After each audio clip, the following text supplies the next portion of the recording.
My name is Joshua Schultz, and I want to share another small business bite with you. Oftentimes, pricing or quoting can be what's keeping you from scaling. I see it all the time. I see it in B2B, I see it in products, I see it in services, lawn mowing, plumbing, selling parts, machine shops. Constantly, the way people quote or price their products prevents them from scaling.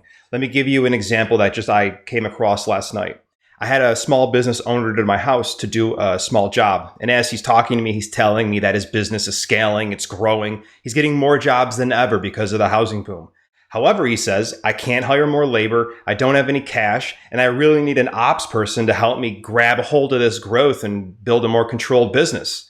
So he felt like his rocket ship was duct taped together and kind of coming apart as it grew.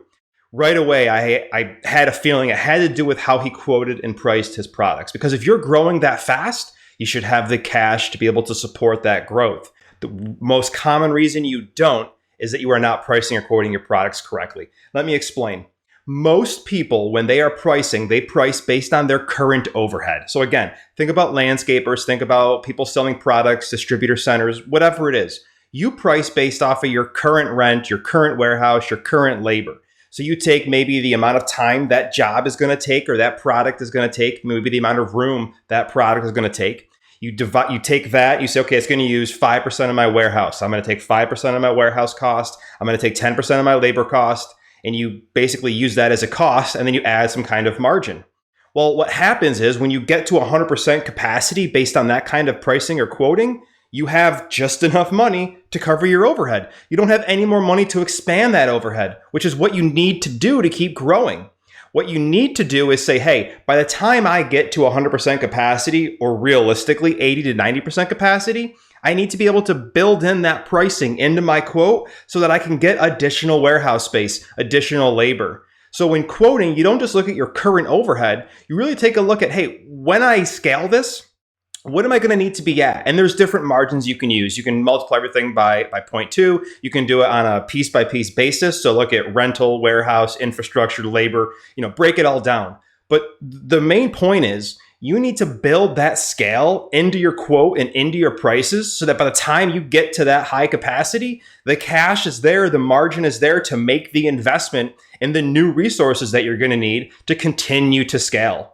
And another small caveat to this is it's not just the resources that you currently use. So for example, let's say you currently use lawnmowers, you currently use a trailer, you use a truck, and maybe you've got a small storage place where you store them when you're not running your landscaping business.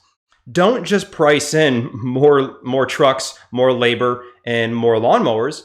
Take a look at, hey, when I'm 10 times bigger, what is the middle layer I'm going to need to keep this thing running? You might need a manager, a dispatcher. You might need a different kind of software, right? You're not just going to keep adding the same resources in higher numbers. You're going to need to be able to manage those resources correctly. So start to think about who and what you're going to need as your company grows that you don't currently have now. So just to be clear, it's not just adding more of the same resources, it's what new resources am I going to need to be able to scale this operation. And by building that all into your quoted prices, you either won't get the jobs that you're going to end up losing money on and will prevent you from growing, or you will get the jobs. And by the time you get to your capacity number, you're going to have enough money, enough cash flow, enough margin to be able to buy those resources to continue your growth. And it'll be much more steady instead of this, I'm really stressed out at 70%. And then finally something happens, maybe a high margin client that allows you to finally break that hurdle. And then you go up a little bit further and then you're stressed out again.